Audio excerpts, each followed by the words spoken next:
Two dudes reviewing the news, pop culture, video games, movies, and shoes. Quincy and Justin with a nerdy forecast. So stay a while and welcome to the Ugly Mugs Podcast. Welcome to the Mugs Podcast. I'm your host, Quincy. And your other host, Justin.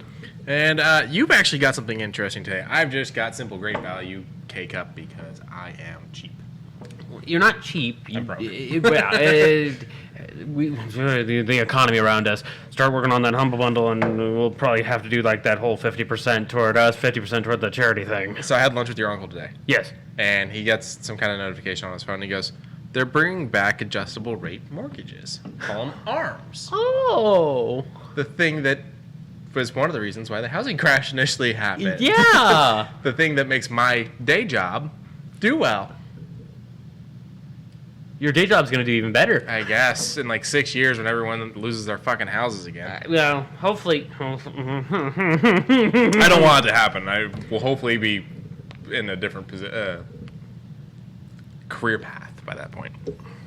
Yes. So support us in any way you can. I have opened up our tip jar, so in case you happen to be in the Twitch stream, just go to the stream elements, and I believe you'll be able to go down below and hit tip. I might need to add that button again. I may have forgotten to put it there. I don't see the button there right now, but I am on mobile. Okay. It's in the about section. Okay. But hopefully I'll add it by the time people start listening, because the finances are getting rough for both of us. Not in a bad way. We're not in dire straits, but a little help would be... Good man. Yeah. But as he was saying, I've got two aqua frescas, and they're non-alcoholic. One is a hibiscus, which I am very interested in, and one is a mango, which I'm less interested in, which I will start with first. And it does say, shake before you drink, with a little maraca underneath it, which I was like, yay.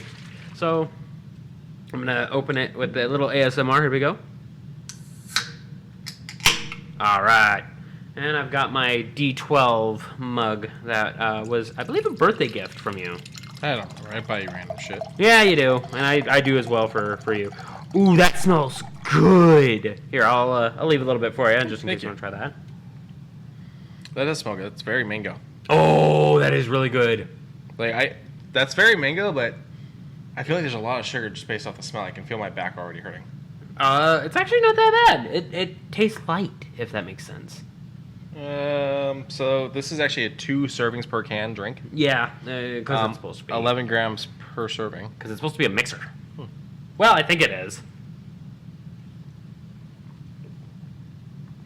That is really good. Yeah, it's not bad. Yeah, I'm excited to try the hibiscus, though, but that will be later. So I do not see the tip thing on mobile, but that does not mean it's not there. So check it out on PC. Either that or we don't have it there because we suck. Yeah, and I'll get it there. Don't worry. I have it all plotted toward the right numbers. Yeah, okay. So before we jump into the news, I want to stress something. 2 things. One of us has seen Multiverse of Madness. The other has not. Yet. I will rectify this. You said rectify. Did Beavis Butthead, did either one of you hear a single word I said? Yeah, anus.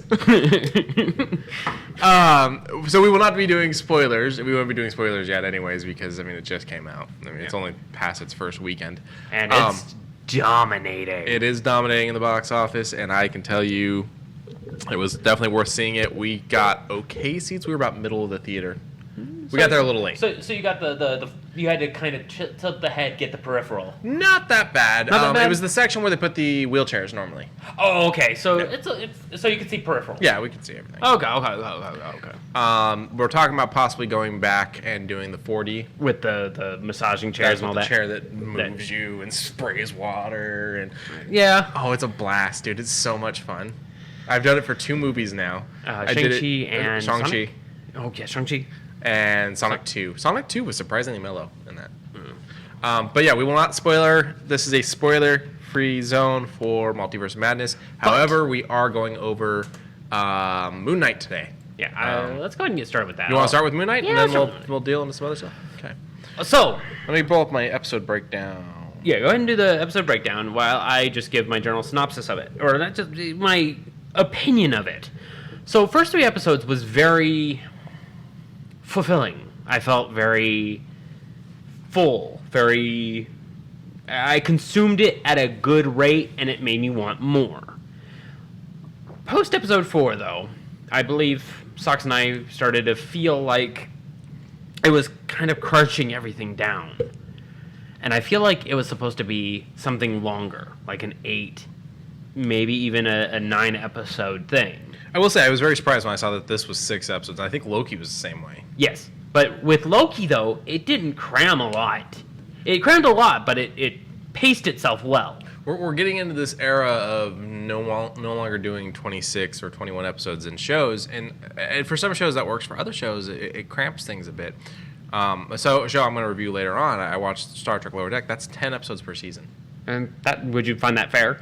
I mean, the way that show works, the format that show's in, yes. I mean, Disenchanted's the same way, and that works too. But if you were to go back and try to do, say, Star Trek Enterprise as a 10-episode show, no, it doesn't work. I mean, would you say that Enterprise has filler episodes? Yeah.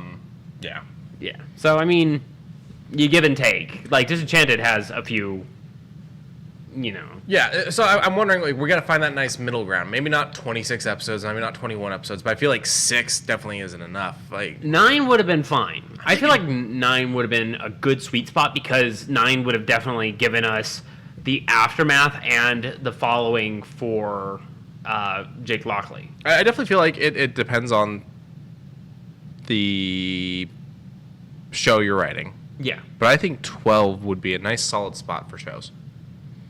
Including Moon Knight? Or do you think Moon Knight would have been I think good 9 would have been good for Moon Knight. Okay. I think 12 might be a little too much, considering it's just the one villain and whatnot. Now, that being said, if I do the breakdown of 12, 4, 8, yeah, that's a 3-month run for a show. That's not bad. No. But it's just they would need to cram it full of content, though. So that makes me wonder how much would they be allowed to use. And maybe that's the problem with these the Marvel shows, is because they're connected to something so much bigger. So Socks is giving her generalized opinion in the chat. Loki wasn't rushed because the show meant to feel disjointed, but with this one, it's the multiple personality disorder, and then you have it centered around Mark Spector and Steven. And the TVA could handle itself on its own, but you have someone who's living in the real world right now. Yeah. Post-snap, post-everything, who is living in it, and they're just pushing it away. They're not talking about it. They're not dealing with it. Mark is his own individual person. Mm-hmm. They don't attach anyone to it. Mm-hmm. They don't mention anyone else. It would have been really interesting to see how the Netflix characters would have reacted to the snap, considering they all addressed the invasion, or as they call it, the event. Well, I'm saying the Netflix shows. I'm wondering how Daredevil, Punisher, all those would have reacted to the snap, because we saw how they reacted to the invasion, or the event, as they call it, of the first Avengers movie. Right. And how, like, they very much were still in a world that had just gone through some shit while being themselves and doing their own thing.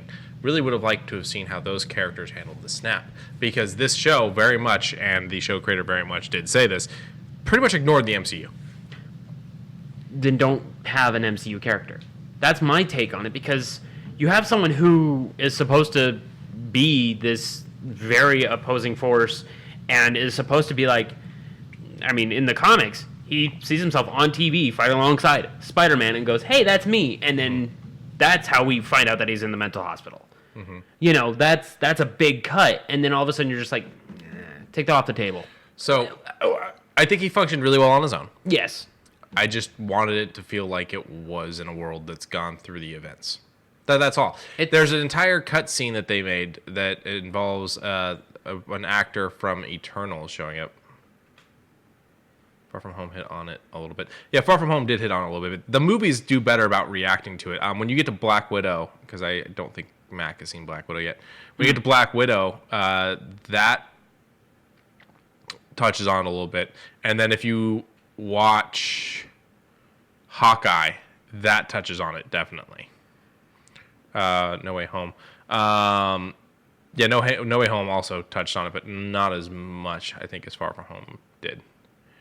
And hey, Sean. There was a scene that was recorded for this. Sean, just so you know, we're doing the Moon Knight spoilers today. Yes.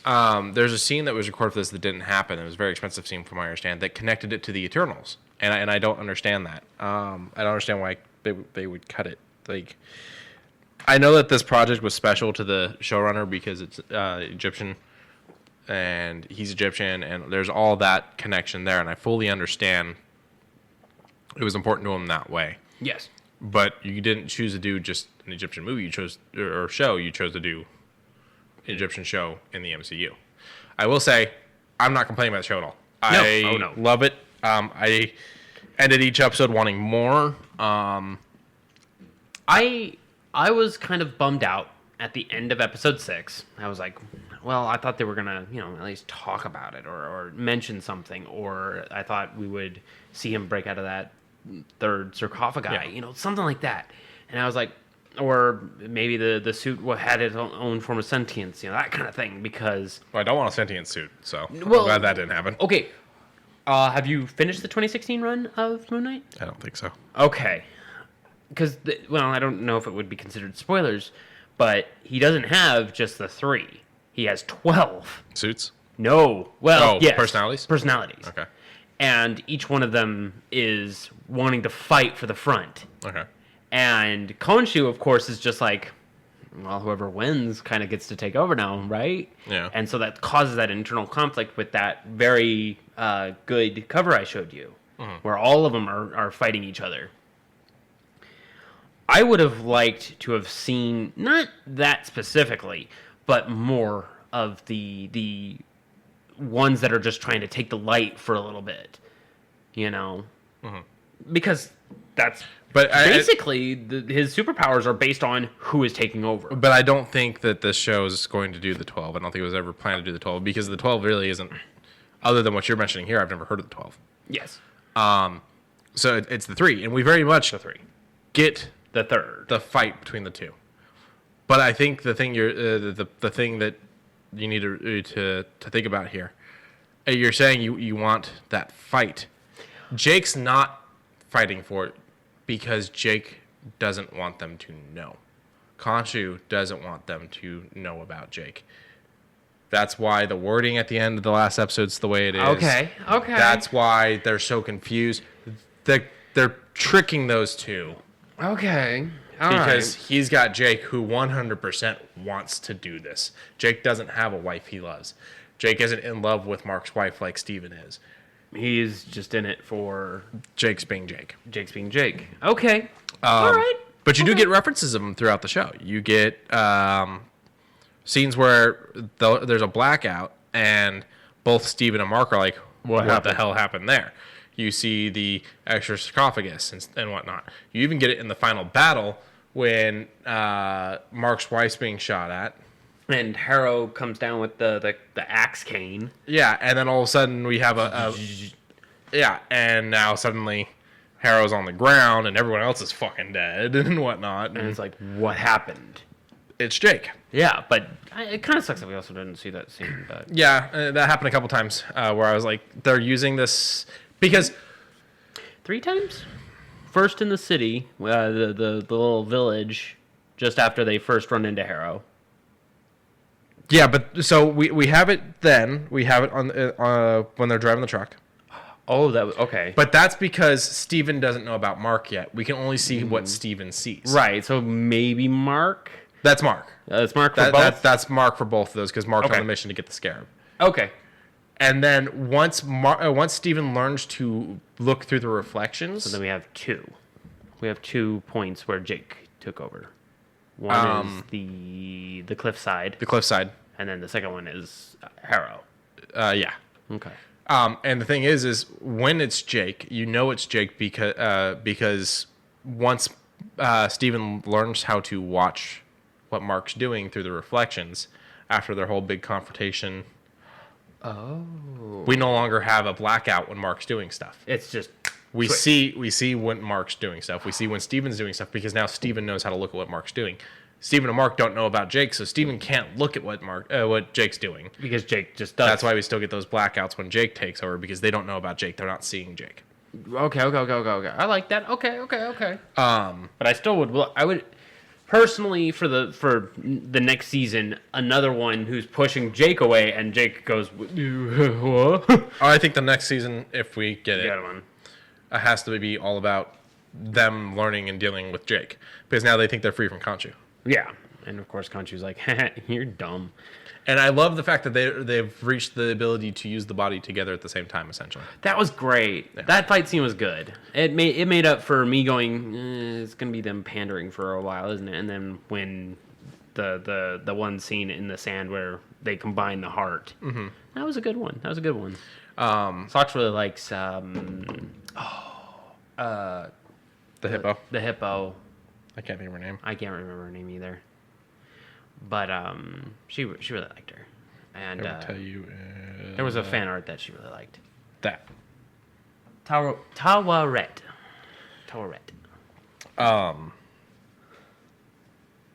But yeah, I like the way they handle the fact that Jake and Steven no longer have to look through the reflections. They're both in control of the body. When they're in control of the body, they're both in control of the body now. Yes. The problem's going to be is when Jake's in control of the body, they're not going to be. Now, where we're at as a problem, and if anyone's been listening to the show for a while, you know that when Oscar Isaac was announced, I was iffy. I think he's an amazing actor. He fucking destroyed on this. Absolutely phenomenal. But sure enough, the show ends, and it ends with the cliffhanger of Jake driving a car that says Spectre on the license plate, showing that they do have the money, they just don't know. Steven and Mark don't know that they're rich. Yep. And Khonshu being the Khonshu that's in the suit, not just the Khonshu... The one that's waiting. Yeah.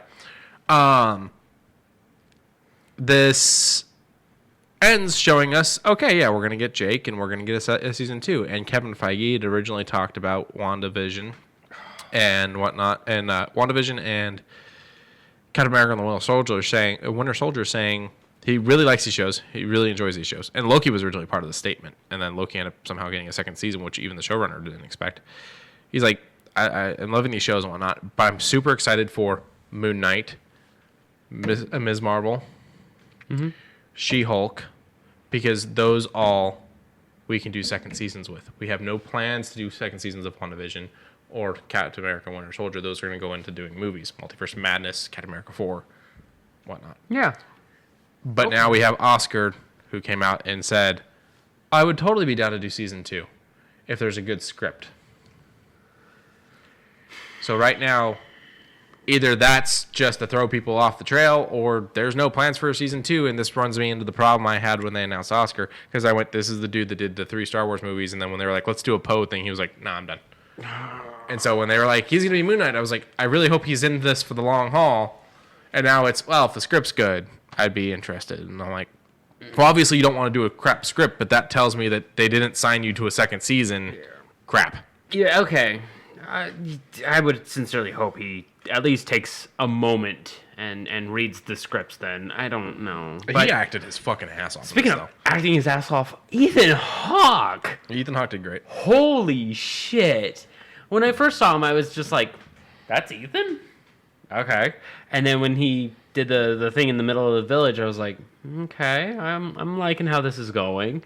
And then when he started actually speaking to Steven, I was like, oh, I like that. I like how he's got this drawl that I don't know where it's from.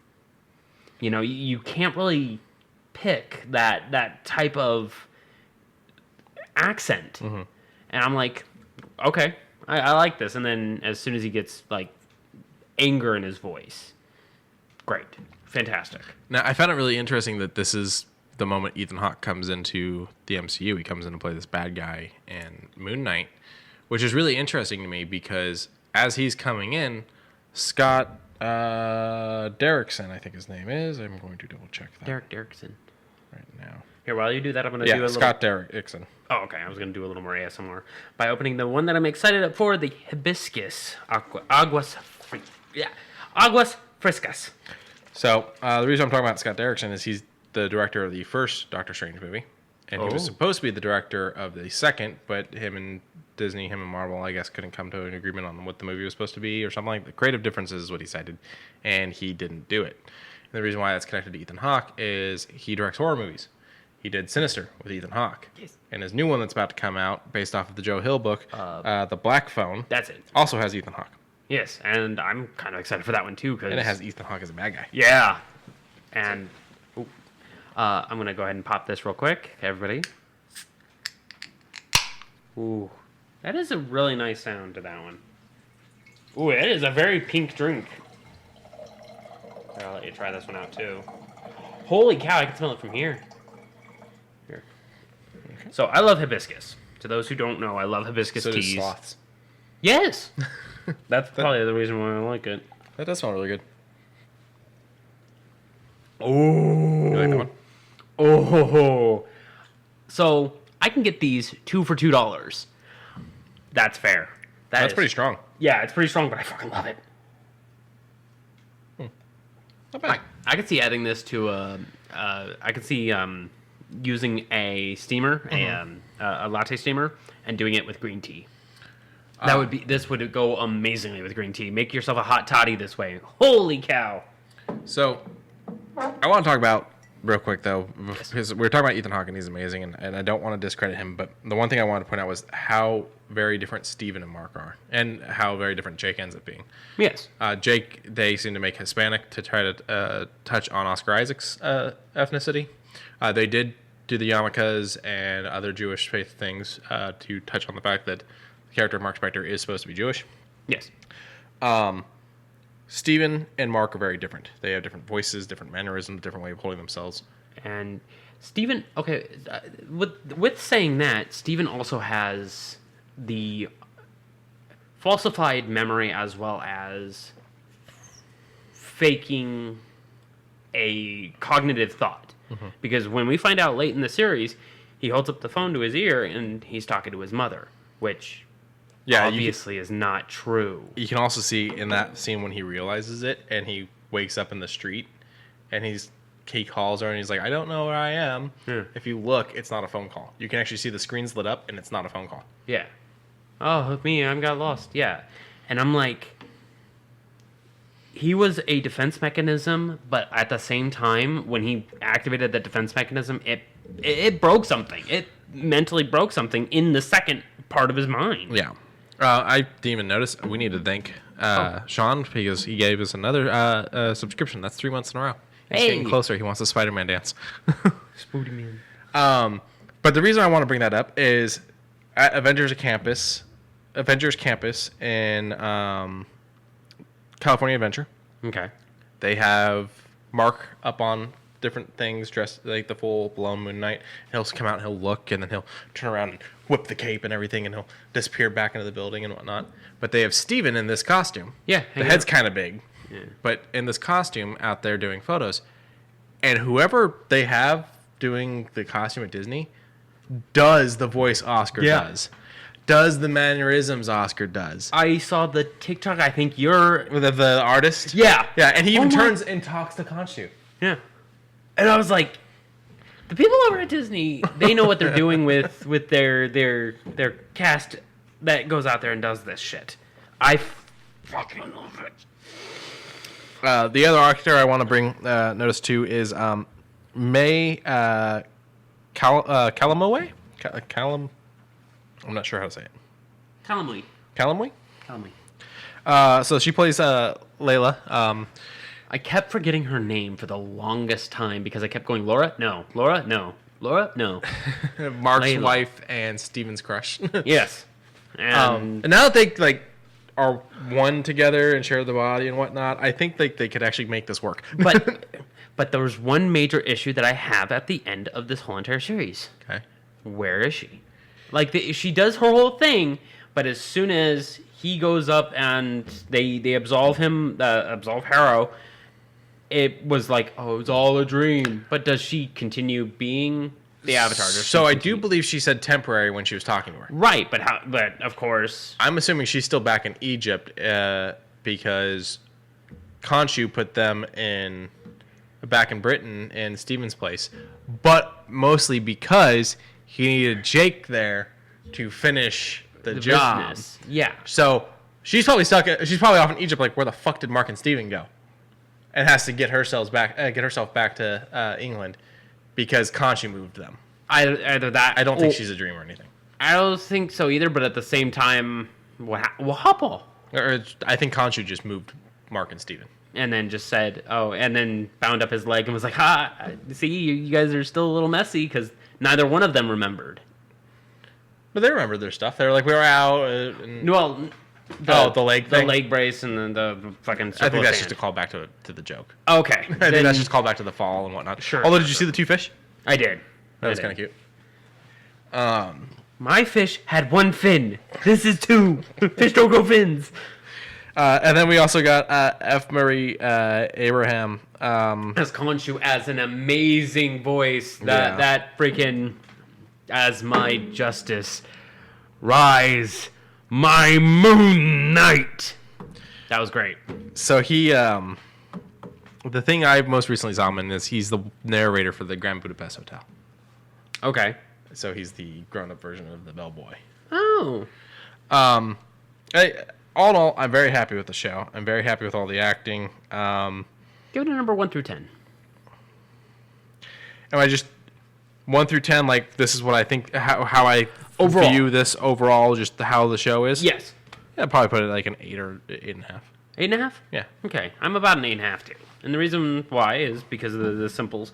But I feel like the last 2 episodes was just very go, go, go, go. Especially that last one. That last one had to bring everything together, and it does feel a little rushed. That's where it comes in. It probably should have been 9 episodes instead of 6. It would have gone down to a 7 if I didn't get a single word of Jake Lockley. Yeah, I was reaching a point of, what the hell? Yeah. And I actually got spoiled the night the episode premiered. So the episode premiered. The episode had only been out for like an hour. Oh. And I'm on Twitter, and I just tapped the search bar, and it says trending, Jake Lockley. That's right. That's and right. You were in the. He was dropping me off at that exact time. It wasn't even an hour. And so we went home, and I went home, and me and Lauren started it up and watched it. And so I get to the credits, and I'm like, unless it's a post-credit scene, I guess it wasn't actually a spoiler. And we get the post-credit scene. I was like, okay. Pretty much the same thing just happened with freaking Multiverse Madness. I got spoiled about the post-credit scene because of a news article from Yahoo. Well, I mean, luckily for me, as of right this moment, I have not been spoiled on anything. Okay. That has not been in a trailer anyways, yeah, from what I've been told. Because there's some serious shit that goes down in this movie you could be spoiled about. Oh. But, final verdict, yeah, it's like an 8.5. Yeah. It was very good. 8. It was very fulfilling. But I would like to see more characters interact with him, considering he interacts with them as well. If I was gonna rank my favorite of the Marvel Disney Plus shows, this is definitely towards the top. Okay. And I think Loki's towards the bottom. Really? That being said, I don't think any of them are bad. Oh no! But I'm think surprised that Loki's toward the bottom. So Falcon and Winter Soldier really hit on some like important shit in the world, and so that really bumped that one up for me. WandaVision's just a hell of a grief story and mourning story and whatnot, and a good stress reliever. And then I felt like every episode actually did very well at explaining the 7 stages of grief and then the following. And then it's also really kind of got this mystery. You're not sure if Wanda's in control or not. And then you've got the Hawkeye show. I have not seen, so careful. Which I vastly enjoyed. And there's a lot of people who are like, that's the worst one. And I'm like, and this is kind of the weird thing of like, it comes down to personal taste and what you enjoy from a show. I loved Hawkeye. Now, I got spoiled on the one thing that I would have been, what? And I'm not going to say it here just because this is the respect of I don't want the same thing spoiled from me. But it boggled my woggle when I heard about it. And then, of course, IGN decided to pop it up as a fucking thumbnail. Yeah, I think I every now and then I consider muting them. Just like do a 24-hour mute. Just take a break. Yeah. So with that one, obviously, I've got a weak spot for Christmas stuff, and there's that. The music in it's amazing. Mm-hmm. I absolutely loved their rendition of Carol of the Bells, and upon my Christmas list. but it also touched on a part of the character that hadn't been touched on in previous movies. This isn't really a spoiler. It happens right at the beginning. In the comic books, he has a hearing aid. And they actually touch on that, and he has the hearing aid throughout the show. He has a hearing problem, one of his ears from too many explosions, which is a big thing. Okay. There was a kid a couple years back that wrote Marvel saying, I created a kid with a hero with a hearing aid because I want to be represented in comics and whatnot. And Marvel reached back and like, this is amazing, but we also want to let you know, Hawkeye, and like sent him a bunch of Hawkeye stuff from when Hawkeye's hearing aid was more of a thing in the comics. The show also did a lot for showing how the regular people have been affected by the events of Marvel. Because this show even touches back to people experiencing the invasion from Avengers. Oh. So, for me, Hawkeye did a lot. I really liked Hawkeye. It cleaned up. As were with Loki, the entire time it just felt like a show that didn't matter until the end. And then I was like, oh, it does matter. Because of the way it was time travel's handled by the Russos in Endgame. And says, you remember that point, right? You remember that thing, right? So he messed up there. Yeah, so the Russos say that time travel doesn't matter. So it's like, then why does the Loki show matter? Because he's a variant. He's a broken timeline that doesn't change anything. It doesn't change. That Loki's not going to be able to go and now and change everything they did over the last 10 years. It doesn't matter because time travel, changing things in the past doesn't change the future. So the entire concept of the Loki show did not matter until the very end, and we find out about all the stuff there. And I went, now the show matters. So to me, that one's a little lower. I think we probably... Is there anything else you wanted to touch on this, or do you want to get into the news? Wow. Oh, listen, wow. He did not say that in that show at all. No, he probably did, but not in that way. He probably did it during like the interview thing where he's like, "Wow," like boisterous. Maybe, yeah, but they purposely came out and were like, "No, he's not saying it in the show." Oh wow, that's messed up. I'm good. I liked Moon Knight, and I'm very excited for Miss Marvel. Yeah, Miss Marvel's the next big one. Yep. I'm pretty excited for that. And Secret Invasion? No, Secret Invasion's later. Secret Invasion's a little ways off still. I think it might be She-Hulk. She-Hulk. If it's not She-Hulk, then it's the animated zombies. But I think it's She-Hulk. I think it's She-Hulk too. And yeah, no, it's after the Christmas special. So yeah. The Guardians of the Galaxy Christmas special? Yeah. Okay. I believe you would think they would want to do zombies around October. You would think that, but then I feel like it would... We'll see. I mean, they could nudge it up. Because they pushed everything back because of the Backstreet Boys reunion tour. So yeah. They swapped release dates. Ant-Man and Wasp swapped with something else, and it's going to be coming out sooner than whatever it swapped with. I don't remember what. Because Quantumverse apparently is going to be a biggin. Yeah, Quantumverse is swapped around now. Yeah. Okay. But let's get into some small time talks with good old Humble Bundle. If you pop on a Humble Bundle right now, there's 2 new bundles. The Best of Calypso, which if you like Tropico or thinking-style games, you can donate, of course, some money to charity and get some pretty good ones. I like Tropico. I just haven't really sat down and settled with it because doing policies isn't my thing. Democracy, I have to be in a mood for it, you know? But you do that, it'll help out the Global Food Banking Network, or the GFN, which helps get food around the world to harder to acquire areas, as well as your own, if you have your own, if you are a humble choice. The other one is the Handheld PC Power Bundle, which if you have a handheld-style PC, not necessarily the Steam Deck, because the Steam Deck can handle pretty much every game that's on Steam right now.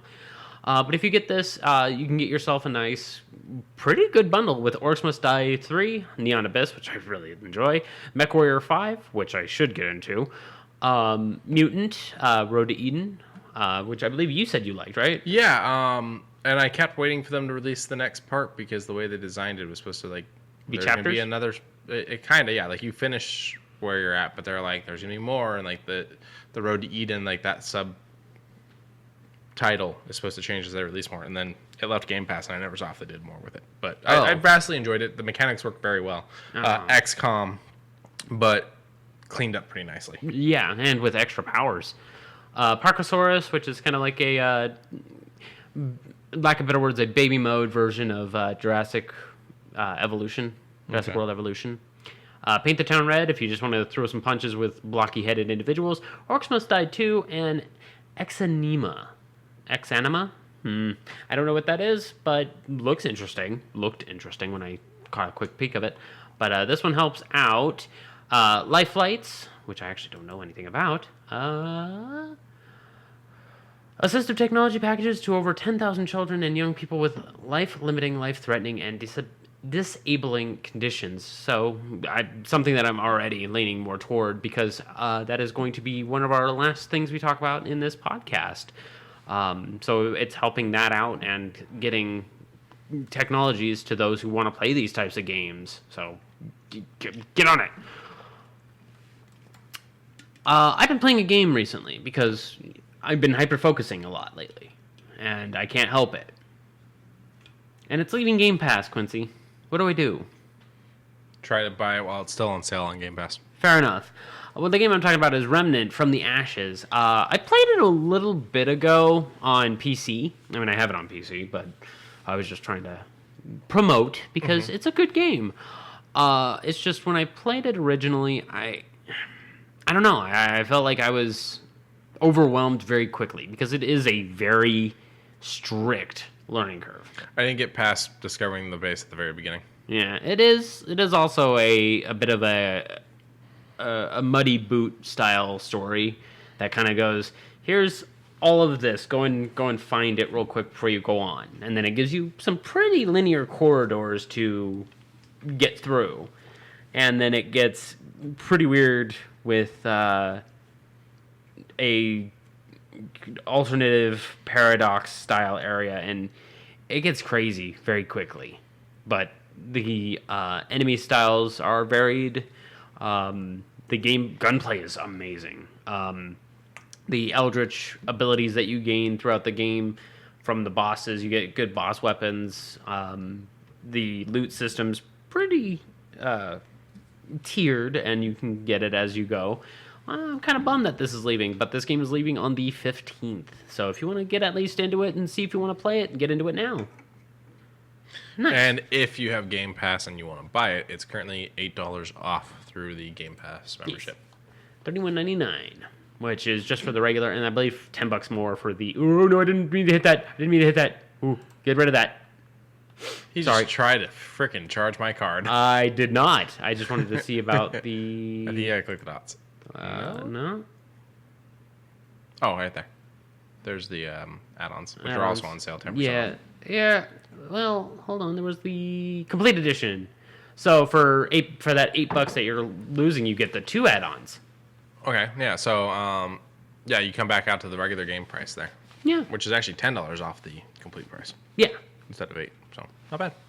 Which I mean, I don't know anything about them, but something tells me they're going to be pretty fulfilling. If this game, I put maybe 35 hours into them. It's not bad. You're about to put the $31 in my account. I mean, do you want me to? And in Game Pass, well, even briefly there, you saw the thing, I'm sure. Don't pull it up again because it has my credit card on there. Yeah, that's why I quickly clicked out. I have a $10 Xbox gift card sitting there because of my points from Game Pass. Yeah, you've been earning. But my next game that I'm going to be popping into is, I think, the Surge series, because the Surge 1 and 2 have been on Game Pass for quite some time, and I'm hoping they stay there so that way I can get through those. Because, hyper-focusing on looter-shooter or Dark Souls-like games has kind of been my thing right now. I can pop back through Elden Ring and go through that again, but do I want to? Probably, but not right now. The Guardian games are active right now if you want to go out there and try to make the Crayon Eaters lose it this time. I think they are. The Crayon Eaters are losing? I think so. Okay. At last check, one of the people I followed during my Destiny days, Warlocks are way up. Cool. So, I mean, I would rather it be Hunters, but yeah, I know since I haven't played, I can't really... I also have... I think I just updated, and I think I hopped in, hopped out. I don't think I got anything out of it. And I think the Twitch Prime thing is going to be popping up soon, so I'll get ready for that. But until then, Not if I'm going to be playing a multiplayer game, I like to be invited to them if I feel like I could do something for someone, because I'm always the support build. Okay, cool. Because I have a Tropico achievement that it requires multiplayer. Does it really? Yeah. Okay, then I will download it when I get home, and then help you out with that. But I'm just saying. 6. Okay.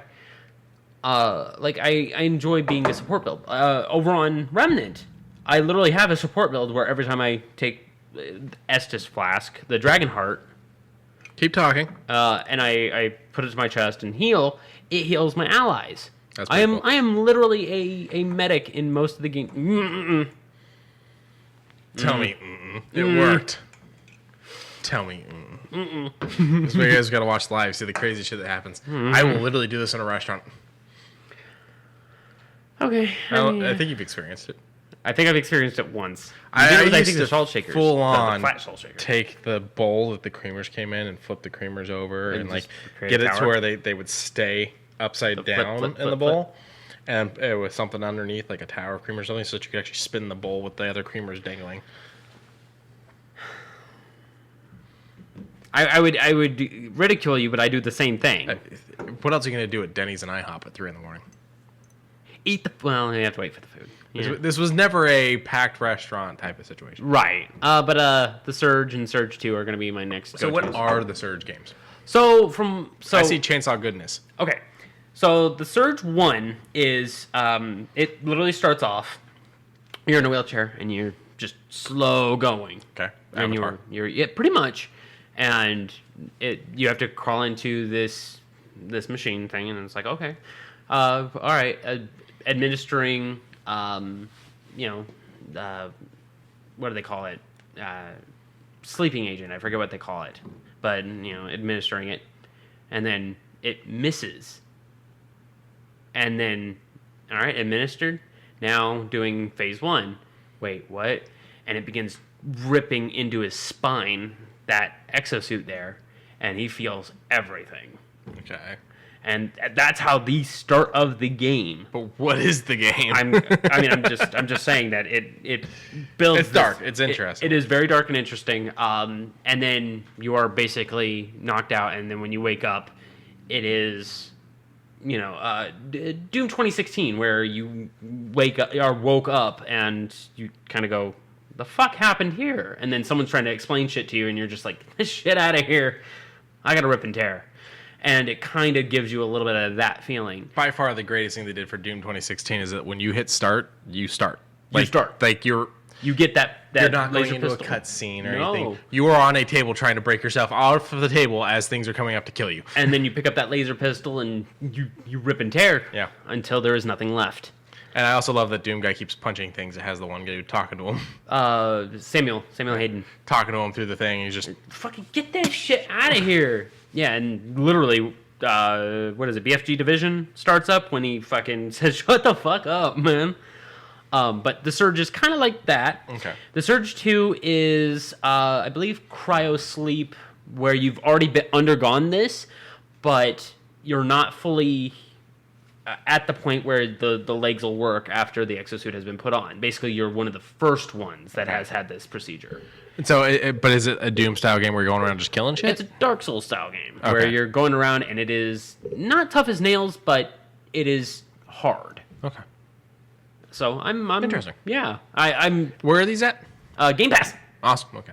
Yeah, and they've been on there for a while. I have it installed. I've had it installed for a while. I just never decided to pop into it. And now that I'm doing my hyper focus, I'm gonna hop into it. And it's not that big of a game. I think it's only 9 gigs. Yeah, and hopefully it won't have an XS upgrade so I can actually put it on the regular externals. Good news, it doesn't. Well, I think 1 doesn't, 2 does, but 2 I think is only like 20. We do have a couple upcoming games that they announced. Yeah. Floppy Nights. Wait, what? Yeah. Oh, they did another announcement? And it's straight up a guy throwing floppy disks. Yeah. Did we talk about that one already? Boomerang? Yeah. Oh, no, I didn't. And I'm excited for those. So all 3 Shadowrun are coming in June. Mm-hmm. I am more than happy to play Shadowrun with you. Okay. If you want to play Shadowrun, I will be more than happy to. I hope they are multiplayer. I don't know if these ones are, but if they are, yes. If they are single player, I will actually just tell you.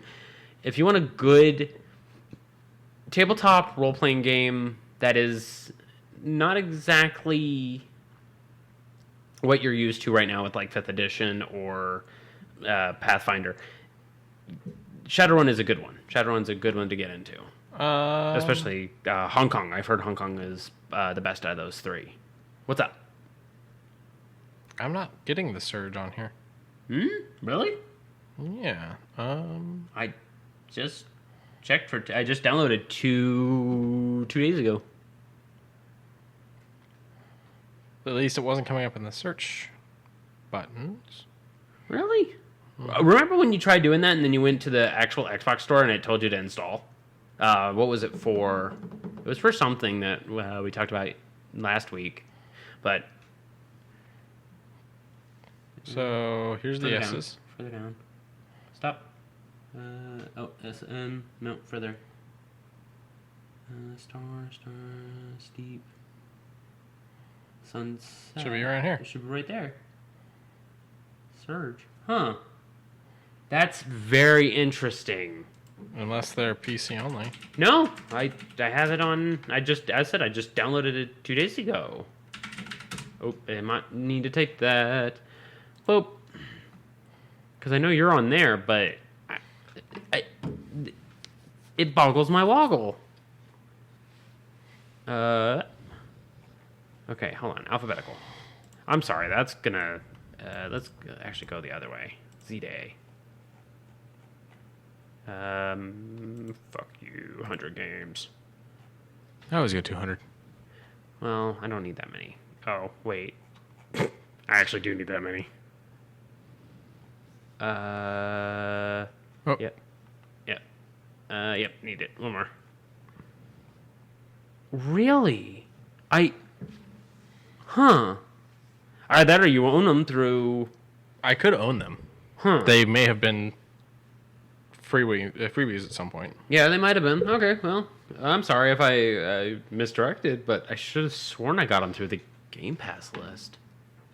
Huh.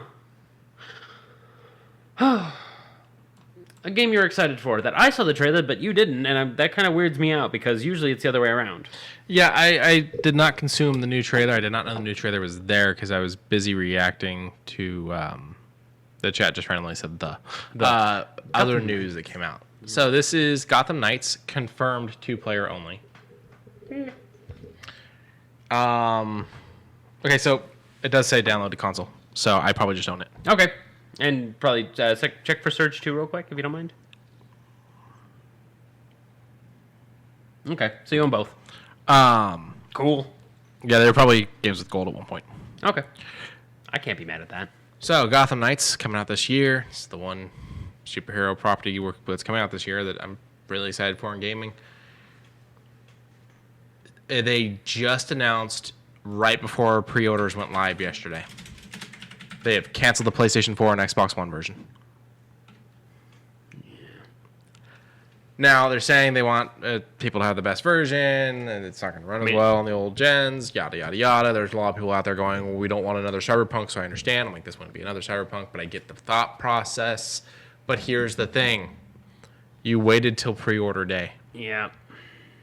You waited till pre-order day to say anything. That's a problem. I don't like any of those costumes. Well, you get the old school ones, and then but they're trying to do beyond for everyone, and I'm not digging it. I like the Red Hoods is okay, I guess. Okay. And then you get the So that's the trailer. Yeah, this is the gameplay trailer, and good news it's muted. But it looks great, and personally, I know that they waited till pre-order day to cancel the Xbox One and PlayStation 4, but this game looks heavy anyways. Yeah, but that's kind of the thing. Like, it's not like they waited till pre-order day. This was like yesterday, the day before. It's not like they went to it yesterday, the day before, plugged it into the Xbox One, and went, "Oh fuck, this doesn't work." Yeah. You know, like, no, they've been working on this game for a while. They knew where it was at. Yeah. Should have said something sooner. Sure. But, yeah, look at... Oh, my gosh. Ray tracing. So, I'm very excited to who are you see playing this. If I had to, probably Nightwing. Really? Because that's who I was going to play as. Okay, if you're gonna do Nightwing, then I'll do Robin. Okay. I'm surprised you're not going Red Hood. He's kind of the Punisher. He is kind of the Punisher, but I don't know. If we want me to get anything done, neither one of us can play as Babs. Because I'm just going to be like, hi. But I mean, look at that. That looks great. Oh, that's fucking awesome. But I mean, sure, I'll be Red Hood. The only thing is the combat that I saw him in made me go, I want to be a little more in the midst. Well, I mean, you want to be Red Robin, be Red Robin. I just thought you were going to be... I just expected you to want to be Red Hood. Okay. So, I mean, be whoever you want to be. I'm getting this. I probably won't buy the collector's edition because I ain't got that kind of money. So I'll probably just buy it digitally, which then means you get it through the home network. Oh, okay, then. Yeah, this was the only reason why I was like, because he doesn't glide.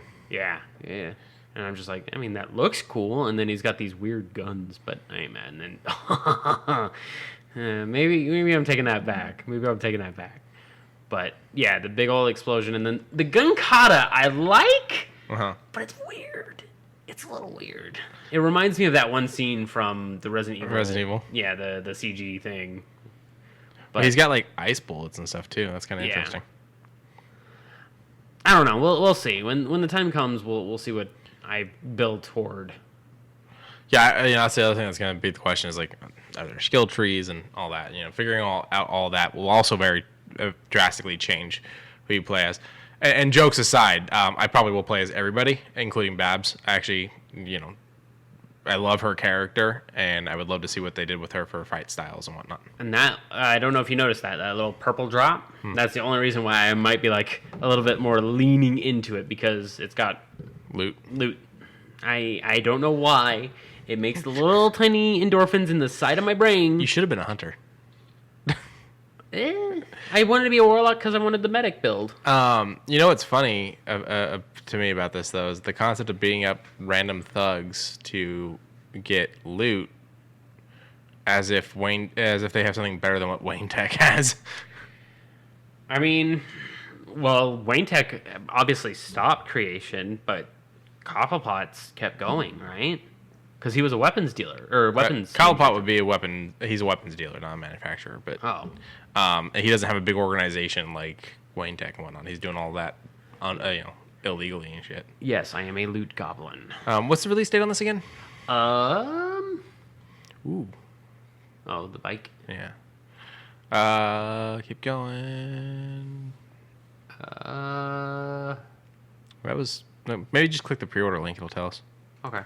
Because we're not getting a damn answer. No, we're not. Scroll. Look at that beautiful collector's edition. Oh, yeah. That nice statue with all four doing a... What's the difference between standard and deluxe? So you get the Visionary Pack, which comes with everything that you saw in that one picture. Okay. And an emote. If you like your emote. Interesting. And a salvage booster to build new stuff. But let's see. Pre-order now. Does it show... Okay, choose your edition. Let's go deluxe. SX. Amazon, because Amazon will have the date. October 25th. Wait, I can make payments now? Oh, that's the Amazon Rewards Visa card. I was like, hold up, I can make payments on video games? There was a thing that if it's over a certain amount, I believe you can do that. So that originally started as Amazon products only. Now you can do it on other stuff. Yeah, I believe I Buy Power also had something to do with it, like a handshake. So. I saw a blow-up jacuzzi. I was curious. I would love to have a jacuzzi, but I'm not going to have a fucking crane set one down in my backyard. Fair enough. So I was looking at the reviews on the ones that you blow up, that you can actually store and whatnot. Like during the winter months that you're not using it, you can drain it and store it, and then you blow it back up. And it's got the pumps and the jets and all that, and it's a jacuzzi. Yeah. The things are like $600. So I was like, oh, that ain't happening. And then I saw the payment thing, and I went, maybe it's happening. Yeah. I was like, ooh. Nice jacuzzi. You all say payments, and my head feathers just. But yeah, so no Xbox One or PlayStation 4 versions. This really sucks for anyone that's having troubles finding a console. Well, good news that there was a release that said that Sony has outsold this year compared to last year, and I'm like, Oh, so people are finding your consoles. Yeah, and So I'm like, good stuff, but it just took a year and a half. it's getting past. easier to get Xboxes now. Oh, yeah. Oh, yeah. But, I mean, there's going to be the PlayStation people out there and whatnot. And this is the one time where I'm going to say it, I mean, this is where PC got lucky. Yeah. Because as long as your equipment can handle it, then your equipment can handle it. Yeah. Just hop in. Granted, if your equipment needs a new graphics card, you're fucked. Well, I mean, yeah, you're right. I'll give you that. Yeah, you're right. Moving on to this one. Salt and Sanctuary is probably one of my favorite 2D games. And I kind of missed it a little bit ago, about maybe a year ago. Am I seeing this right? Is this like a demon, but with like samurai armor? Yeah. Awesome. Yeah, and there's a couple other different types. And this one's called Salt and Sacrifice, which is the predecessor to it, and it looks the same but better. The development studio kind of buffed it up a lot, and I missed it. I had no clue about it until literally yesterday, which was the release date. It released yesterday, and when I looked up, I thought it was only going to be for the PS4, PS5, and I was like, well, that sucks. And then I found out, good news, it's on the Epic Game Store for $20. So, I mean, if you have an extra 20, go ahead and throw it toward a pretty good Souls-like 2D platformer that's kind of depressing. This is kind of what I would want a new Castlevania to look like. Really? This looks good to me. Have you played Bloodstained? I don't think so. It's on Game Pass. Or actually, no, I take that back. I think you got it with Games with Gold. Okay. But it's pretty good. Okay. It's pretty good. Because this looks good. Yeah, it's in the same vein of Symphony of the Night, but it touches more like Aria of Sorrow, if you play that one. I didn't play Aria of Sorrow. I did play Sympathy of the Night. The Sympathy of the Night's one where you have to do the two castles, right? The regular castle, and then if you do it, and then it turns upside down. Yeah. Okay, yeah. Yeah. So yeah, I played that one. I didn't finish that one, but I played it. Yeah, I got... It's a long game. Yeah, especially if you want to get the 201%. Yeah, because you have to beat both versions of the castle, finding stuff in every single room. And beating Shade. Yeah, no. Or, no, not Shade, Shaft. I miss the days of just shooting the developer in the face in the hidden wall. What was that, Doom? That was Doom 1, or Doom 2. He was the Doom Icon 2? of Sin. Okay, yeah. Yeah. Good old Romero. Alrighty. Speaking of which, he's still making maps for Doom to this day. Because fuck it, why not? I mean, he released Sigil, I think, a year ago this month.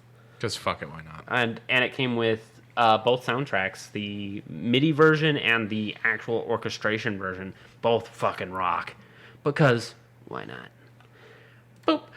So, Quincy and I really enjoy AEW. We like wrestling. Tonight. Yeah, we're going to be watching it tonight with good old Dan Harrelson. Hopefully. Very good, very evil. I'm hoping he's actually ready to wrestle, and this isn't going to be another canceled match like the Hook thing ended up being. And if it is not a canceled match, I hope Hook does show up in his corner. Yeah. That is just a hope. But we also saw some early gameplay from AEW Fight Forever, their game that's going to be boosted by Jack Pacific. It's very early. It does showcase that it is very early, but it looks good. A few weird textural things here and there, but a little bit of cleanup. I think this game might be a fun one. I mean, slamming someone on the map down on the mat doesn't make the entire ring explode and take everyone out like in the WWE games. So I think they're already doing pretty well. 2K21 was bugged. That blows my mind because 2K actually does good games. Yeah. Like, what the fuck happened there? They rushed it. They rushed the shit out of it. They were like, we need better models, okay? What about your physics engine? What? Huh? Yeah. But From what I understand, Kenny Omega is very involved in the making process of this. That's one of the things he's doing while he is recovering from all of the medical problems he's had. Yeah, and hopefully he comes back soon. His body's just fucking wrecked. Yeah, his body's wrecked, but at the same time, I miss him. I like Kenny Omega. I liked him in his independent scene. I liked him in his New Japan scene. Mm-hmm. Seeing him now, it would be a nice breath of fresh air. One last little tiny tidbit of an interesting game that kind of slid under my radar until today when it was announced. Gunbrella. You like your noirs. Yeah. You like your punkish style games. Okay. mix a little bit into that. Mix a little bit of very Contra-ish. Okay. Mix in a little bit of DuckTales. Woo. Yes. So, real quick, while we're looking at this image, Okay. the other day there was a discussion about pixel games and how I feel they've gotten to be a lazy excuse for I don't want to put work into my game. And I was snapped at that pixel art is beautiful. This is not what I was talking about when I was talking about lazy. This is beautiful. I love the way this looks. Like, this looks good. Yeah. Even that blood explosion you're really trying to find there. Oh, dang it. I keep hitting the 5 seconds. Hold on. There we go. Yeah. Like, this is fun. This isn't what I'm referring to when I'm talking about the lazy pixel art that has become a thing. And then you drop a whole chandelier on them. Like, even the explosion has frame identifiers. Like, everything looks good in this. But yeah, okay. I can see why you would say that. There's become a lazy level of, I want to make a game, but I don't want to put any work into it, so I'm just going to make a pixel game because everybody likes pixels. There are certain games where I would be like, it would look funny otherwise. But to me, it's all in the gameplay. Like, Shovel Knight looks like DuckTales on the NES, but it plays amazingly. But even Shovel Knight, I feel like Shovel Knight has like more work put into it than a lot of these games I'm thinking of nowadays that we see. I don't know. I just feel like there's become a very lazy version of the pixel art of the umbrella. Yeah, Gumbrella. Be sure to look out for it. It says coming 2023, so hopefully it's in the beginning of 2023. I don't like this guy staring at us at the bottom. Close the screen. Oh, Pro Jared, you shouldn't. That was very disturbing. Yeah. So, the Unreal Engine 5. We talked about it a while back with the Superman mock-up. Right, and how it had only been out for, like, at that time, what, a week? Something like that. And now it's been out a couple weeks, and there was a Spider-Man mock-up, and a little bit of the mod play has been kind of revealed to show that it's janky, yes, but very pretty and can handle all these different maneuvers that Spider-Man could do in a very clean and interesting environment. But you tagged me in something over on the good old Twitter. Oh, this is beautiful. Yeah, it is. It is very nice. This looks like a countryside train stop. Yeah, it's in supposed Japan. to be set in Japan. And it looks real. It looks like there. And then as soon as the light goes off, a nice, like, subtle chill goes down the arms, and I'm just like, Look at the reflections of the wet pavement. and then the flashlight with the contrasting shadows of direction. Yeah, you even have the circle in the center where the flashlights are always a little darker. Yeah, because the what do they call it? The reflector. Mm-hmm. And when the light shines on, like, if you back it up just a little bit, when the light shines down on the rails a little bit more, you can actually see that a little bit more. Oh, sorry. You keep clicking the same spot, I think. No, I don't. Okay, just I think we went far back enough. When the light shines on the rails, you can actually see that the rails aren't flat. There's a bend to them. Like, this wasn't just... They're shaded. Yeah, this isn't just a flat surface. Look at that. Oh, okay. You see how the light is actually having to bend I on them? thought you were talking that rail. No, the railroad tracks. Okay. That's where the confusion Like, is. and But then- look at how the shadow reacts, too. Oh, my God. This is gorgeous. This is one of the most beautiful things I've freaking seen. This, would you play Outlast if it was this engine? I would consider it. I would still hate it because I want to fight in the game. Yeah. Make this a freaking ghost investigative Japanese type game. Fatal Frame or something like that. Fatal Frame or Ringu, something like that. Oh my God, I could just imagine something just getting like that lean over the little window there. And to be clear, the stable release for Unreal Engine 5 was actually April 5th. So we're 36 days in. Oh, okay. Not bad. And it's C++. Really? Yep. Wow. This is a lot of work for a month. This is a lot of fucking work. But just if you go and search probably Unreal Engine in the Twitter tag, I can't do it because I'm not signed in, but if you search up that tag, I guarantee you're going to find probably a lot more like this because you have a lot of really good creators who will take this engine and say, I can make good shadows using these lighting tricks because the engine does it for you. It's pretty just trying to basically make the texture mapping and drawing out the good texture placements. And then all of a sudden you say, okay, how would a light react to that? And then boom, you're already 90% of the way done with just world building. The results for this engine are pretty unreal. Like I'll let you have that. Yes. Depending on how much. Ow. Yeah, not very funny, was it? It wasn't a funny bone hit, but damn, that hurt. Okay. Depending on how much this can handle, there's so much I want to see be done with this.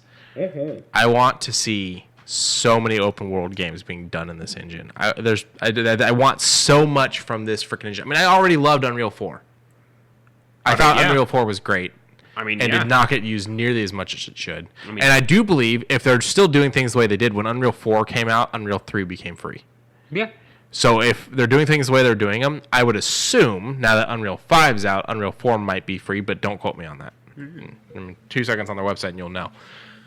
But even Unreal 3 was a good engine, so fuck it. And then EdTech 2 is already doing a fucking gracious amount, and whether or not you have to pay for that one or just it's used but license, that's an amazing engine of its own. It's very gritty, very dark, but very good. Any more gaming? I don't think so. I think that's it. Alrighty. A lot of shoe news. We got a lot today for shoe news. First one, Adidas and Star Wars. We talked about it a little bit with the Stan Smith ones. I don't know if this is a part of that set, but it kind of looks like a good old Sarlacc pit. I know that it's not that, but every time I hear Stan Smith, I just think of Stan Smith from American Dad. Yeah, okay.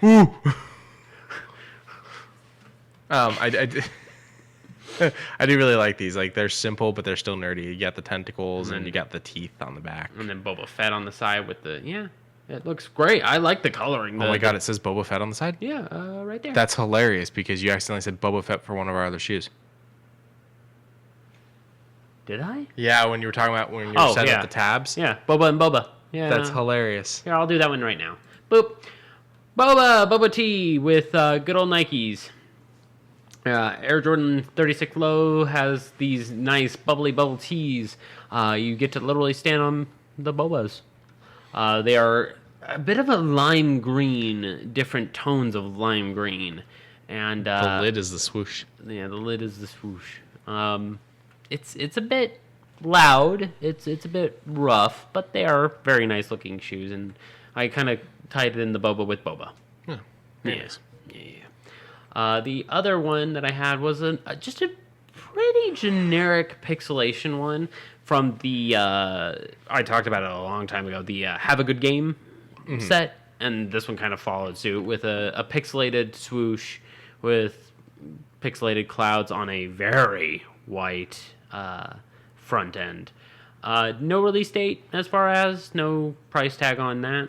The Boba ones, I believe, are $130. Hang on, I'll let you know in a sec. Oh, nothing on that yet either. What a dang shame. And Adidas has another one of Disney's good old Stitch. It's a very simple shoe. It's a very simple shoe. I think they said it's a green. I was gonna say it reminds me of like hazy green. I was gonna say it reminds me of like mint chocolate chip ice cream. Well, I go with that. I go with that. The green that I'm getting from it. Yeah, it's a very mint chocolate chip without the chocolate chips. And then of course you got the good old Stitch hanging out. What's weird is there's clearly a sock in there, so they decided we're gonna put this shoe on someone's foot and then have them hold their foot in the air and take photos. Yeah, that's It's an interesting. Once again, no release date or otherwise. No lockdown release date. It says it's gonna be released this year, but there's my jaw. Oh, you all right? Yep. Okay. He's hanging out on the tongue as well. I mean, they look good. I don't have no problem with it. Very nice. And then last but not least, Poker Man. We got a couple looks of these ones. Converse and Pokemon already had a small run with them, having the group on the side and the Jigglypuff one on its own. Now We also had the one with Red and Pikachu. That's right. I think that was Converse. It was either that or I think that might have been the Independent, but I think it might have been Converses that were painted like that. Oh, okay. Even still, this one's the Converse All Stars with Pikachu, Charizard, Mewtwo, and Eevee, and they look pretty good overall. Pikachu and Charizard are a bit loud, but I mean that suits them. Socks in the chat is saying, "Yo, those yellow ones are dope." Yeah, Pikachu. I like the pixelated Pikachu from the early games on the tongues. Yeah, and then you got Mewtwo on the Yeah. tongues, Charizard. And I always thought Pixel Mewtwo was really goofy and then looking. on the back part, it doesn't show it except for on this one. But on the back part, it shows their Japanese name. Oh, that's cool. Yeah, it shows their Japanese name and then some statistics, what number they are, so on. I would actually like to see some more generations than the first one, but S'more? S'more. Okay. I actually want s'more. So someone invented a pre-made s'more thing now. What So that you just heat it up and you have your s'more. Can I have some more? S'more. You want to talk about this?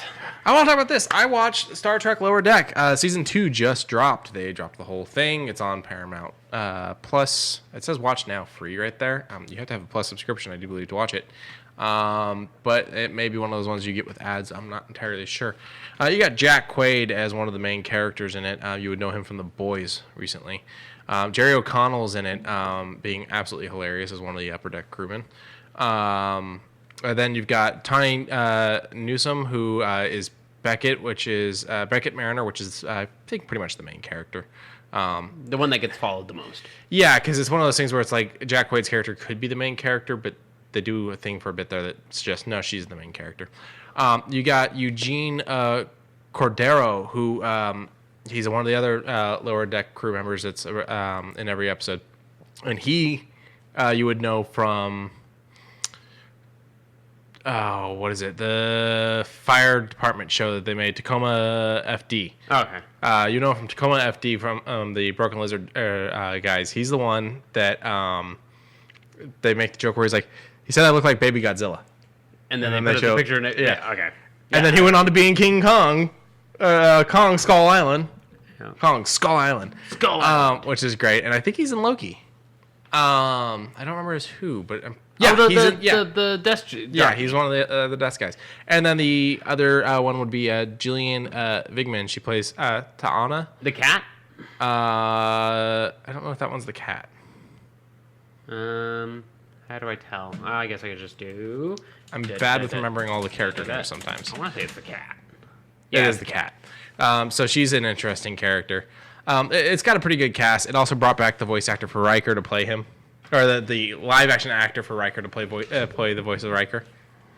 Yep, there you go. It's kind of the Rick and Morty animation, but not quite. It's a little cleaner than I originally thought it was going to be. Yeah, I've seen a couple episodes of this, I'll have you know. And I actually found them to be very entertaining. I think it's hilarious. It's great. I binged all 20 episodes from the 2 seasons, and it is confirmed for a 3rd season.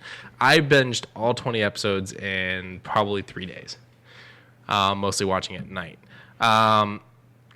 Shax is an amazing character too. But it's really fun because it's set pretty much after almost everything else. Scroll up, you're giving spoilers. Oh! No! I saw it there and I went, ooh, that's not good. It's not a huge deal because what was spoiled gets undone. I figured as much, Pretty but quick. it's just because I saw the whole line. I saw the whole line, Quincy. Yeah. So, Motherfucking goddamn it! I'm sorry. They need to spoiler brick it or something. Yeah. Google needs to do something for that. It's not as bad as Sexy Pringles Man, to be fair, says Socks. No, well, spoilers versus Sexy Pringles Man. It's pretty much in tandem at this point. So, the show is set. Can you go back to the main show page? Yeah. Because I want to see if it gives the dates. For the release dates? No, the date the show's set in. Go back one more. Yeah. 2380? Okay. Yeah, so it's set in 2380, so it's I mean, Enterprise has happened. I think, Voyager has happened. The original shows happened. Generations happened. Next Gen? Okay. Next Generations happened. I think Deep Space Nine has happened. Like, I do believe this is the furthest thing out timeline-wise, because Strange New Worlds, the new one that just came out, that branches off of following the character Pike from Discovery, is set before the original show still. He's the captain before Kirk takes over. Okay. So what's fun about this show is it's set so far in the timeline that they run into entire episode arcing things from other shows that to them is a 10-minute problem, because it's already been dealt with by other people in the past. They know how to deal with it now. And so it's a lot of fun. Like, they make a joke at one point. They're seeing all the contraband that someone has hidden. And they go, was that a treble? Yes, it's for personal use. Huh. And they move on. Because all the other Star Trek shows have happened. So people have already figured out how to deal with these things, and they're not the threat they once were. And so it allows for a lot of the goofiness. Okay. I did really enjoy it. And then finishing it, I went, all right, I got to do my Star Trek run. So I am currently doing Enterprise because that's the earliest timeline-wise. There's even a really cool thing at one point where someone's looking at a data pad, and they are talking about the Enterprise crew that is Kirk, Spock, Bones, Uhura, all that. Okay. And if you look at the data pad, it's the Star Trek the Animated Series. Like how they looked for the animated series, because they did an animated series after the original Star Trek show. Okay. It's that artwork for their photos on the data pad. That's okay. That's a good homage. Yeah. I never got that episode, but damn. You know what? There's a lot of animators out there that do a lot of really good fucking work that are heavily underrated. Well, and even the writing kind of goes with it, because if someone refers to them as the TOS, the original series, and they go, TOS, why do you call them that?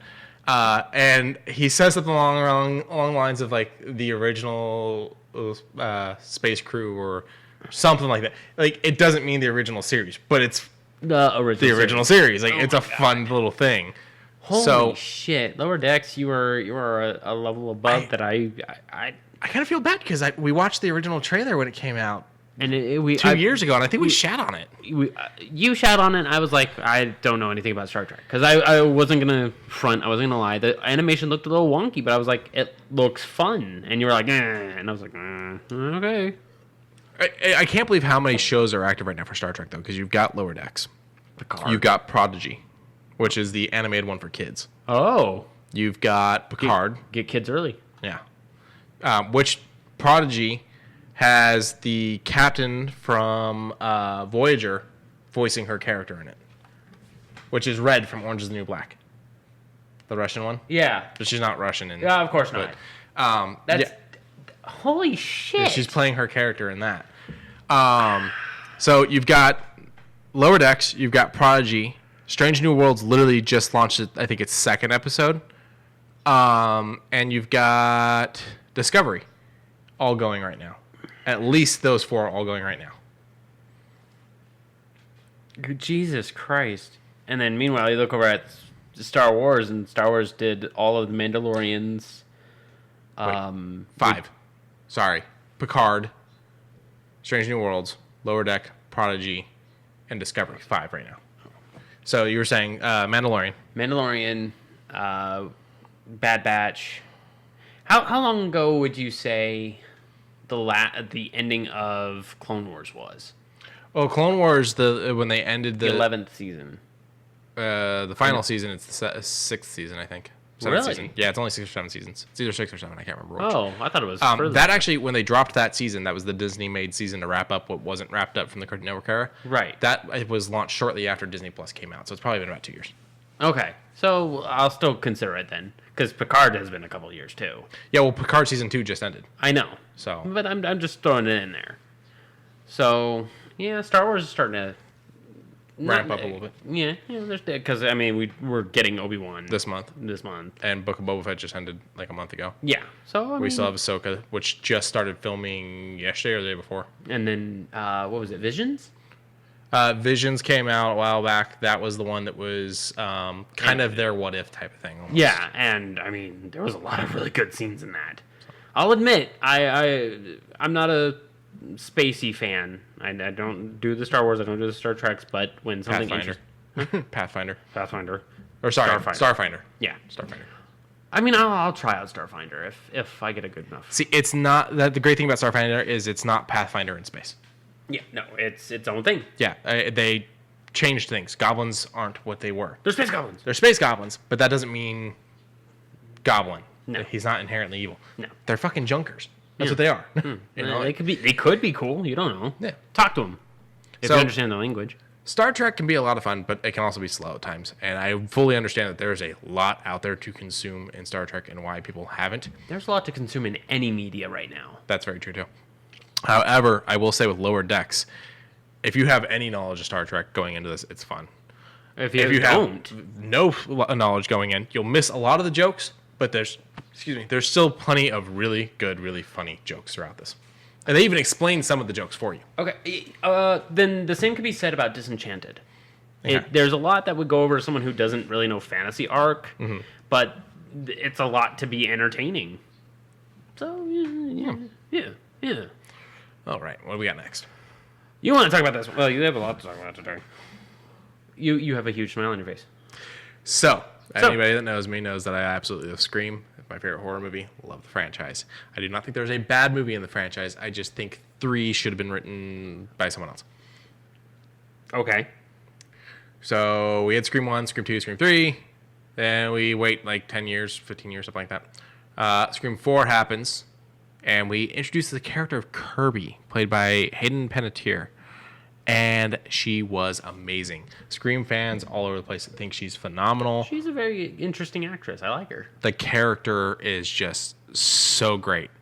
And spoilers, she gets stabbed. Wait, for how old movie? To be fair, I think I was just coming out of high school, so A it's at least 10 years, maybe 11, 12. Yeah. And then they didn't do another Scream movie. Oh. And they end up doing the MTV TV show that is its own story. Wes was a producer on it and whatnot, and it's actually not that bad. I never finished it, but I did get well into season 2. Oh. But Wes kept saying if they do Scream 5, he would be interested in bringing back Kirby, Hayden's character. Because she gets stabbed in the gut, and that's the last we see of her. Mm-hmm. She doesn't get stabbed 20 times. She doesn't get strung up from the tree in her front yard. Not again. You know, she doesn't get killed in a garage door. She doesn't get thrown off of a balcony. She gets stabbed in the gut one time, and that's it. So it's like, she could be alive. And then Scream 5 happened, and no Hayden. Scream 5 was still good. It's towards the bottom of my list. My list goes 1, 2, 4. And then 3 and 5 are right there, kind of. But I love them both. Okay. Scream 5 made an ungodly amount of money at the box office. It fucking destroyed back in January. It made $100 million plus. It was like $103 million from its run or something like that. And of course, being a movie, a horror movie, those don't get a big budget. Yeah, that's a big number. Yeah. So they've confirmed that they are going to do Scream 6, and it will be out next year. They immediately went into working on it. The survivors from the previous movie are all confirmed to come back. They will be leaving Westboro to get away from the crap they just went through. Fair enough. And then as of today, they confirmed Hayden Panettiere is back as Kirby. Okay. So I'm super excited. I feel like this is definitely going in the direction that Wes would have wanted. And I'm sure that Kevin is probably still involved in it to an extent. So. Good. Alrighty. Next. I've only seen 6 episodes, man. Which episodes? Are You My Mummy? Oh, that's a good one. Exterminate. The first sighting of the Dalek. So are you talking first sighting meaning original show? Yes. Or, okay, so like the old school? Yes. Okay. The very first episode with the shaved head guy. I think 5th Doctor? Oh, completely bald? Yeah. In color? Yeah. 9. 9? Okay. That was when they brought the show back. Okay, yeah, and he's the bad guy from Gone in 6 Seconds. Yeah, okay, Yeah. That's actually the really best way to paint him. And he was acting all aloof and goofy on the very first cut. And then I think first 2 episodes of that, and then I skipped ahead to the first episode of the female Doctor. I have not watched any of her run yet because I haven't watched the Doctor before her yet either. Yeah, the older gentleman. Capaldi. I haven't watched him at all. But I've liked all the episodes that I've watched. I just haven't watched a lot of it. So I've seen completely random episodes of the original run. Okay. All of 9, all of 10, and all of 11. Ooh. Which would be the one we were talking about, the bald guy whose name was escaping me, David Tennant, and Matt Smith. There was actually a lot in Matt's run that I didn't like, and that's kind of why when Peter's run happened, I was already kind of out of the show by that point. But they've announced the new Doctor, which I think that they need to stop announcing the Doctors. You want it to be a secret? I want it to be a surprise when the regeneration happens. Nope. Bless you. Thank you. I want you to be watching the episode and see a regeneration start and be like, oh, he's regenerating. Or she. You want that Kane unmasking scene. Yeah, and then we see who our new actor is. So, for instance, we knew David Tennant was coming in. So, when the previous one regenerated, it was like, okay, whatever. But then they didn't talk about a replacement for David. And David has like 3 almost moments where he regenerates. And so, at least that I can think of. Like, he has like, I think it's 2, and then he has his actual regeneration. So there's like 2 moments where they fake you out thinking we're getting a new Doctor and nothing's been announced, holy crap. And then when it was time, they had announced Matt Smith, and so when he did regenerate, it was like, okay, yeah, we saw that coming. So I'm like, so now it kind of kills the regeneration trick. Yeah, because let us. What else do you have? Yeah, let us go back to not knowing. So it's like, oh my God, is it actually going to regenerate? Are we losing this Doctor? Type of thing. Because that does. It now tells you you're getting something new. The only fun thing I will say about the knowing Capaldi was going to play the Doctor was during Smith's run. They're doing this whole thing with like trying to save Gallifrey, and every version of the Doctor shows up. Oh. Like they used archive footage and CGI to bring back the original Doctor, and they brought back all the Doctors show up and all that to help Smith and whatnot. And what they did is they show the TARDIS coming in that's going to have Capaldi in it, and all they did was show this. We already knew he was casted, but it was still like the first moment of seeing him, and it's just his eyes, like, which was kind of cool. Okay. I don't know anything about the regeneration since then because I didn't watch him, but I do know that after him we got the female Doctor, and now we've got. I'm not even gonna attempt it. I'm sorry. I'm gonna say his last name, Gatwa. Gatwa. Because I don't know how to say that first name. Ncuti. I'm not well versed in any African style language, so I can't even judge or try and guess. But there is an article through the Doctor Who Twitter, and it goes into the news and whatnot. Yeah. So he's famous for being in, I think it was Sex Education on Netflix. And everyone, like people that have watched that show that are Doctor Who fans are flipping out with excitement about this. More power to you, dude. I'm trying to sit there and figure out the not watch order, but the watch location so I can get caught up. Yeah. Hopefully we'll get everything everywhere at once. Man. Chucky. Another thing you want to talk about? I had a lot of news. He did. So season 2 of Chucky is being recorded. We already know that. We've talked about that it got season 2. Yes, we did. And the holding up the little card, saying that they were wrapping that episode. Now we know that the actors from the first one are coming back. Okay. The survivors. Okay. And Jennifer Tilly. But they announced Devon Sawa is coming back. Now, spoilers. He plays twins in the first movie. Or first show, I mean. First season. There we go. Spoilers. Plays twins in the first season. Okay. And it's the one twin's KO'd in the first episode. Okay. The other twin makes it almost to the end before getting killed. So he's coming back as someone else, I guess. Which is funny because one of the actors in season 1 had played a different character in the last Chucky movie who got killed. So he's playing a different character. And I didn't even realize. It's one of those things of putting on a fake mustache. Pretty much. The guy did have a mustache. I am actually my brother. The guy did have a mustache. So yeah. He's getting these actors to come back and play themselves. Sounds like my twin. Yeah, it sounds just like my twin brother. You saw him, yes. Yeah, that was it, and we can move on. Oh, okay. Whoop. So, I do like the creation behind Star Wars, and I think this is the lean into getting a full 6-part documentary about it. Light and Magic, a 6-part series, starts streaming July 27th. Now, this says Disney Plus UK, so I don't know what the release dates are for the US and if we already have it or not. But what I really want to point out is they're going to touch on this stuff. This was something I briefly showed you. These are all LED screens, and you can see where the ceiling meets it and whatnot. Oh. So that the actors are no longer acting in front of a green screen. They're doing it.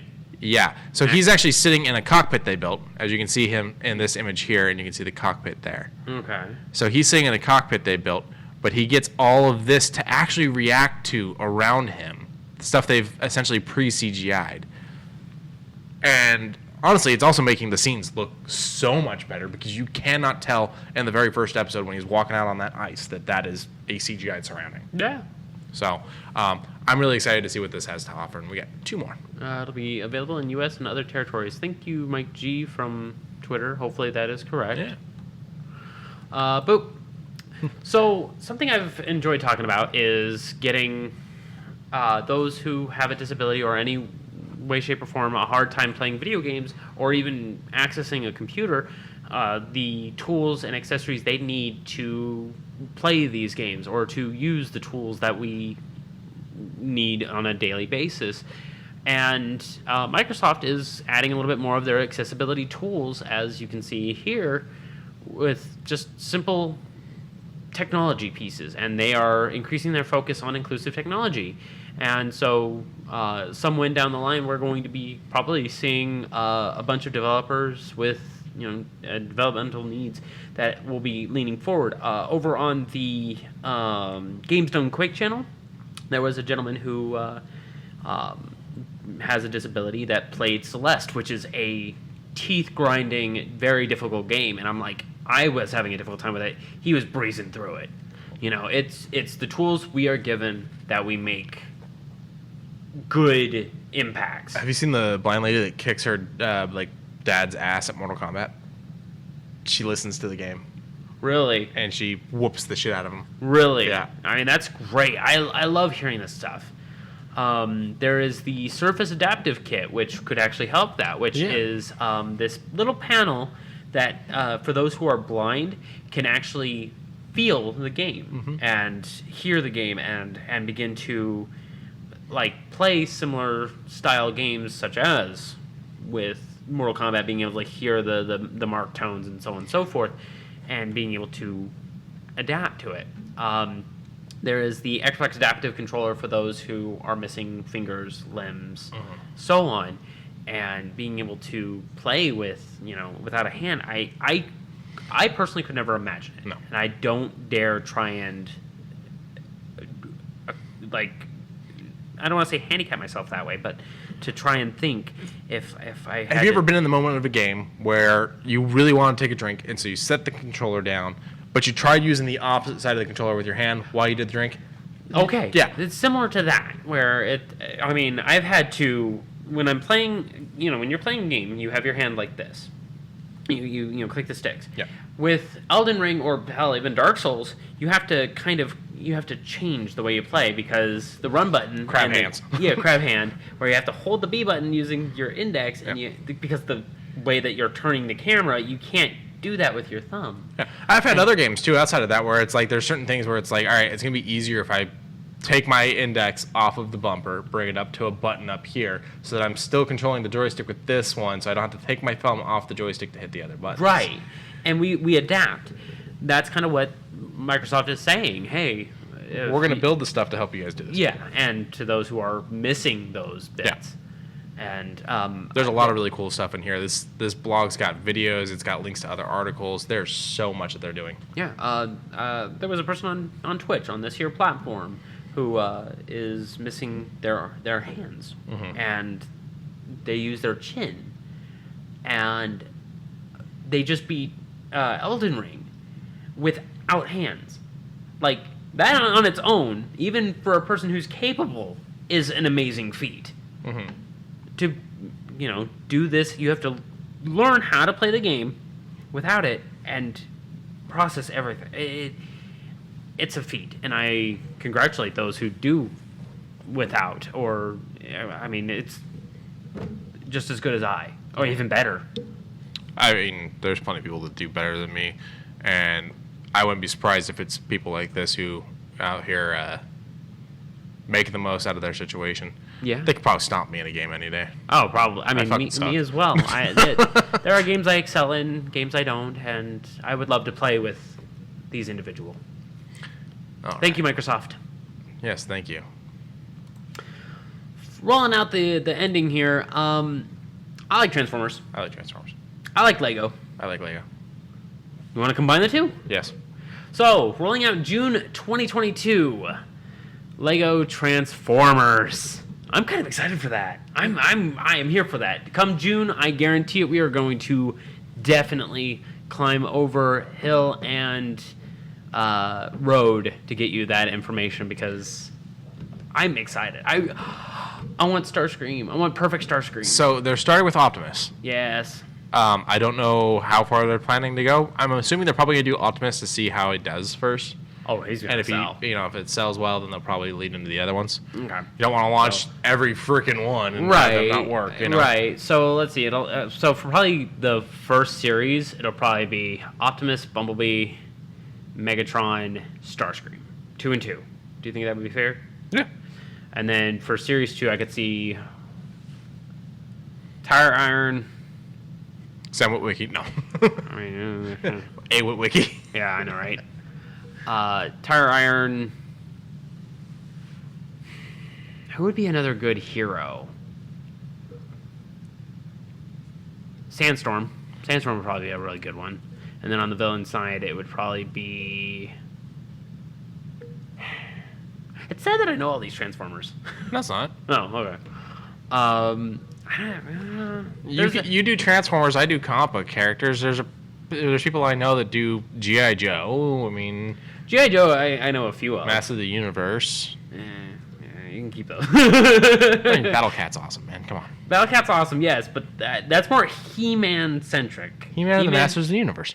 Right, but it's like He-Man, Man-at-Arms, Battle Cat, She-Ra, and then and then it falls off. You seriously skipped the villain? Oh, I meant heroes, Oh, like okay. the Masters of the Universe. Gotcha. I mean, Masters of the Universe is all of them. Oh, okay. So then It's it would a be blanket. Skeletor, Beastman, Grayskull. Grayskull, Stingray. Yeah.